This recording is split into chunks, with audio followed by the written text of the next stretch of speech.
Pursue your passion and trust Climb for your most epic adventures.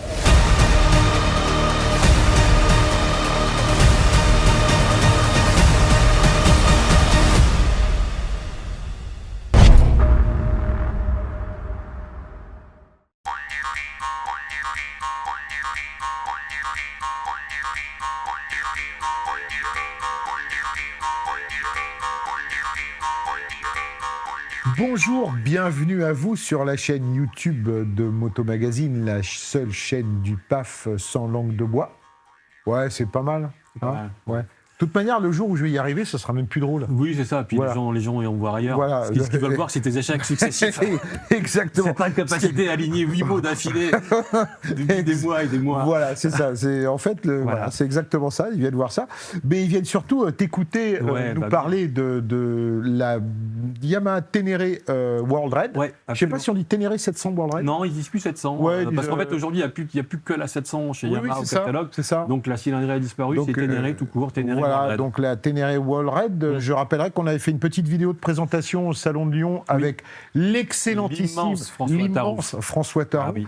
Puisse Dieu lui offrir la virilité éternelle, cher François. Voilà. Et donc, alors, on avait vu pas mal, mais est-ce que tu peux nous rappeler, par rapport à une Ténéré 700, les grosses évolutions ? Il y en a beaucoup, et en même temps, tu les vois pas forcément tout de suite, ou alors à mon âge devient un petit peu miro, parce que finalement...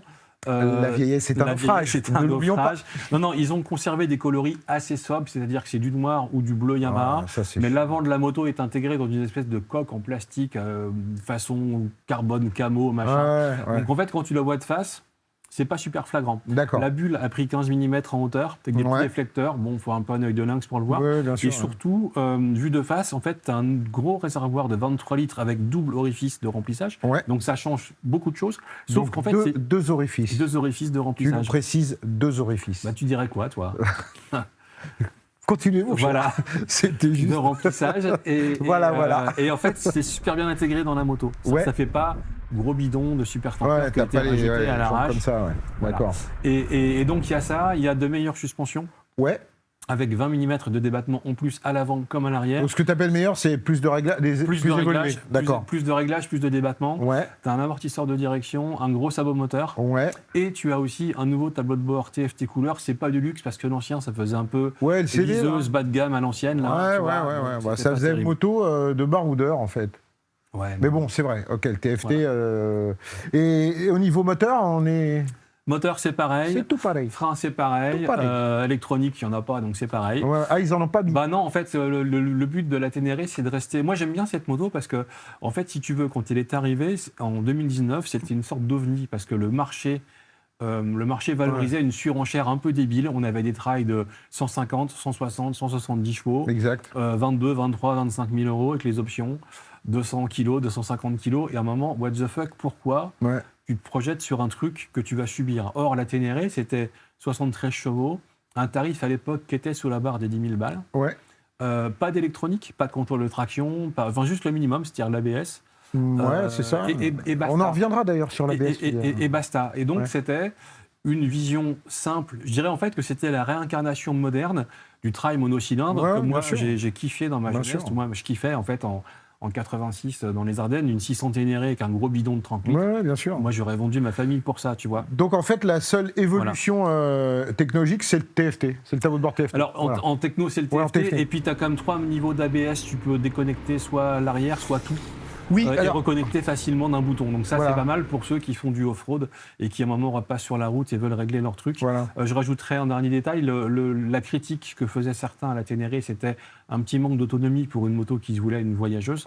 Elle avait un réservoir de 16 litres. Certes, elle consommait peu. Et là, on passe à 23 litres. Donc ça t'élargit quand même l'horizon. Yamaha annonce 500 bornes d'autonomie. Alors... Toutes ces améliorations, ces changements et tout, tu as fait du TT, je présume? Oui, alors je tiens à saluer Yamaha, parce que, et c'est pas de la flagornerie, c'est que parfois, les essais presse, comme tu le sais, parfois, c'est quand tu fais le bilan carbone de tes heures d'avion, pour le peu de kilomètres que tu fais, tu te demandes ce que tu fous là. Là, c'était le contraire, 340 km dans la journée, déjà sur de la petite route, faut pas chômer, dont la moitié en tout terrain. et les ouvreurs de Yamaha. Et là, c'est un compliment, les mecs mériteraient d'être ouvreurs chez KTM, si tu vois ce que je veux dire. Ouh, ça tartine sa mère, ça tu vois, on n'a pas chômé. Donc il fallait un certain niveau quand même. Il fallait un peu de niveau, voilà. Et surtout, ça roulait bien, fort, propre, et ça permettait vraiment de tester complètement. D'accord. Mais si j'ai bien compris, par rapport à une Ténéré 700, la différence n'est pas flagrante, quoi. Non, il n'y a rien qu'on a fait qu'une Ténéré 700 standard n'aurait pas pu faire. D'accord. On va être d'accord avec ça. Simplement, alors tu auras les experts du tout-terrain extrême qui, moi, me font toujours un poil rigoler sur ces motos lourdes et éventuellement chères, bien sûr, qui te diront, voilà, moi, ce que je vois, c'est que les suspensions, en fait, elles ont gagné en progressivité et ont touché de route et de piste. C'est-à-dire que 150, 160 bandes de piste, c'est ce qu'on a fait dans la journée, debout sur l'air repose-pied. Déjà, la position est naturelle, malgré le gros réservoir. T'es pas écartelé, t'es bien debout. Et en fait, quand tu passes, je sais pas, sur une journée d'essai, 3-4 heures debout sur l'air repose-pied, à un moment, il faut que la moto soit bien, sinon tu fatigues quand même. Surtout nous, les grands, des fois, trop comme ça, trop comme ça. Et en fait, c'est passé crème, c'est-à-dire que la position, elle est nickel. Les suspattes, elles sont hyper bien amorties. T'as pas de coup de raquette, t'as pas l'avant qui te tabasse dans les avant-bras. Et donc, ça le fait vraiment bien. Et le moteur, c'est un peu un allié. Le CP2, on le connaît, il est souple, il est progressif. Ouais, c'est un super moteur. C'est un super moteur, il va très bien dans cette Ténéré.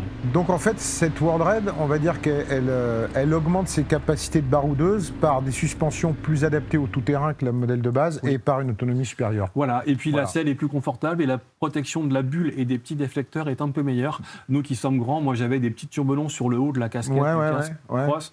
Ce qui arrive quand même sur ces motos-là. Avais-tu un casque ridicule Non, j'avais un AGV avec un petit peu de fluo et du camo mat. D'accord, parce que je te rappelle que le concours d'élégance, tu l'as perdu.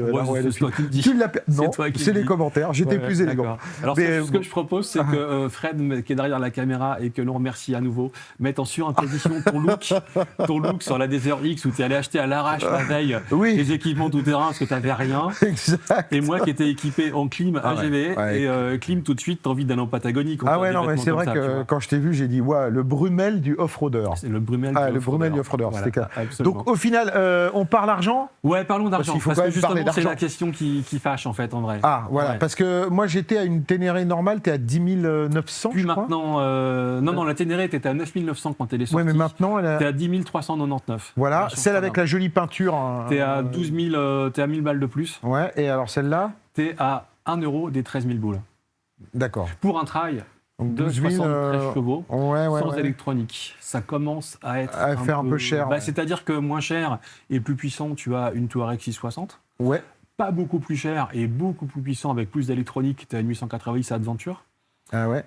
Et finalement, la Ténéré, alors c'est une Ténéré bonifiée, elle est confortable, tu as de l'autonomie, elle est facile, elle est saine, mais tu as ce moteur CP2 qui ne fait que 70 chevaux à la louche et en plus, j'ai le sentiment qu'avavec Euro 5, il a quand même pris un petit coup sur la casquette. Donc c'est pas l'extase mécanique. Non. Et le châssis est tellement sain. Alors ça bouge à l'ancienne, c'est un trail, donc gros bien sûr, de masse. Mais tu peux rouler comme un connard en mode en roulage, tu vois, pas en mode violent. Tu vas quand même plutôt vite avec. Elle est hyper saine au point qu'elle paraît parfois un peu sous-motorisée. Même si les baroudeurs où l'on court, eux, ne roulent pas comme des débiles. Ils verront pas ça. C'est une bonne moto, mais il y a un peu de concurrence qui lui bouscule les gens. Ça commence à être un tarif où tu peux te poser d'autres questions. D'accord, ok. Voilà. Bon, écoute. Mais la moto est cool. Moi, je propose qu'on fasse un petit panel du trail, je dirais, en dessous de l'hyper-trail. Tu vois, Touareg, ça, pourquoi pas une DSR-X, pourquoi pas une Norden, qu'on ait un truc un peu comme ça et qu'on aille faire Après, on prend que des jantes en 21 pouces. Voilà, c'est ça. Voilà. Et puis, on va faire un petit peu. Et puis, on va dans les chemins parce que tu adores ça. Disons que je m'améliore. Mais j'ai tout mon temps, moi. Bien sûr. Voilà, j'ai tout mon temps. Voilà. Faisons ça. Donc, en tout cas, bonne moto qui donne envie de voyager, loin, confortable, efficace, un peu cher. À vous de voir. Bon, sur ces belles paroles, je te dis à bientôt, camarade. À bientôt.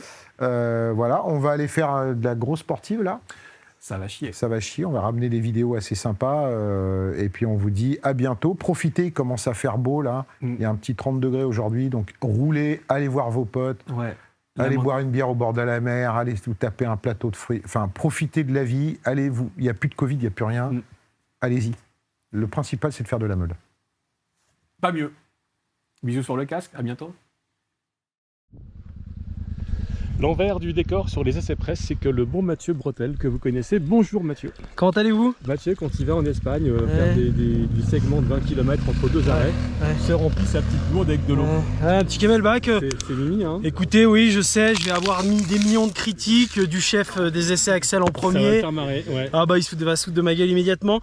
J'ai envie de suivre le concept, l'aventure jusqu'au bout, ça veut dire le camelback. Ouais. Et ce qui est aventurieux, c'est le sac Royal Enfield sur un essai Yamaha. Qui a dit que c'était un Royal Enfield? Je sais pas. Ah, sans déconner, toi, tu les. Ah ouais, qui a dit que. Ah, c'est bon, ça, Coco. Je les cache. Excellent, excellent. Non, bon, oui, amis, voilà, je suis sur. Je suis avec la fine fleur de la presse moto. Surtout moi en fait. L'excellentissime Gunther du repère des motards. On ne le dit jamais assez. Et le non moins excellentissime Antonin de Motor Life Moto Service. Les gars, cette moto, vous l'achetez, vous l'achetez pas? Toi, Gunther, tu roules en Gelandestrasse, espèce de grosse merde qui est capable de tout faire sur route et sur piste. Donc la polyvalence, ça te parle. C'est ça. Toi, ton trip, c'est comme t'aimes pas trop les gens, j'ai l'impression, à part ceux qui te ressemblent, mais il y en a peu. Donc tu te vois plutôt, ouais, je sais, le sens de la formule, c'est mon métier. Tu te vois plutôt en Islande avec une tente, 2 boîtes de pâté et naf et personne pour te casser les yoku. Surtout personne. Non, plutôt du requin islandais, elle est un peu faisandé dans le sable. Est-ce que tu prendrais cette moto, quoi? Et ben pour partir en Vatnajökull, ouais, carrément. Vatnajökull, On a de la référence. Juste sous le glacier là. Ouais. En fait, tu m'as dit, elle a plein de qualités. Ouais, en fait, elle est particulièrement bien équilibrée. C'est vrai qu'ils ont réussi vraiment à centraliser les masses correctement. Et on sent pas beaucoup le surpoids. C'est plus sensible sur route. Ouais. Et là, sur tout terrain, ça passe comme ça. La module, elle est facile. On dirait un petit peu les Africa Twin de première génération. D'accord. Un petit peu se ressentir. Les 650 ou les 750? La 750. La 750. D'accord. Ça nous rajeunit pas, ça, mon Gunther. Et non, mais on est ce qu'on est en même temps. Donc voilà. Et non, excellente meule. Ouais, pour partir loin, Saoula Norden. Antonin, toi, t'as un passé de crossman, d'enduriste, de mec qui fait dans la pampa. Ça te dit quoi cette moto? Bah moi j'avais déjà l'ancienne. L'ancienne, la 700? Là ouais, la 700 qui est pas vraiment l'ancienne, mais qui est une autre version quoi. Et du coup bah ça me fait chier. Je viens de la vendre, donc là il faudrait que je revende celle que j'ai achetée pour racheter celle-là. Pourquoi tu avais acheté une T7 et pourquoi tu avais vendu ta T7 du coup? Enfin, sans indiscrétion, hein, on parle pas de pension alimentaire, de trucs comme ça. Ah non, je l'ai acheté pour gagner, je l'ai revendu pour gagner de l'argent et je l'ai acheté pour gagner de l'argent aussi. Tu spécules sur les motos. C'est vrai que les motos elles étaient rares, donc en fait il y avait une grosse demande et tu pouvais te faire un billet dessus. Bah ouais. C'est ça la passion Coco. Non, je me suis pas fait un billet, mais je l'ai revendu le prix que je l'ai acheté. D'accord, en tout cas, ça c'est cool. D'accord. Et tu trouves qu'il y a une vraie amélioration par rapport à ta T7? Non. Non, en fait. Tu mets les bons pneus et puis avec la T7 standard tu fais pareil quoi. D'accord. Mais comme quoi c'est de l'image. Après si tu as une selle qui est un petit peu plus typée enduro, du coup tu peux plus t'avancer sur l'avant. Ça c'est plutôt cool, elle est plus échancrée, du coup tu peux mieux poser tes pieds à plat, ça c'est assez sympa. Et puis bon après ça donne vraiment un aspect encore plus baroudeur, là c'est deux gros. C'est bon pour l'image. Tout comme cet amortisseur de direction qui ne sert à mon avis à rien pour moi en tout cas, pour ce qu'on fait. T'as fait les 18 positions? Il y en a 18 je crois. Ouais, il y a 18 crans. Ouais. Merci les enfants, merci de votre commentaire. Nos spectateurs seront touchés par cet esprit confraternel qui règne sur les présentations presse. Toujours. Mathieu, en toujours. De la fin. Du soleil, des motos. Et vive les boîtes arrivées évidemment. Il manque plus que Johanna.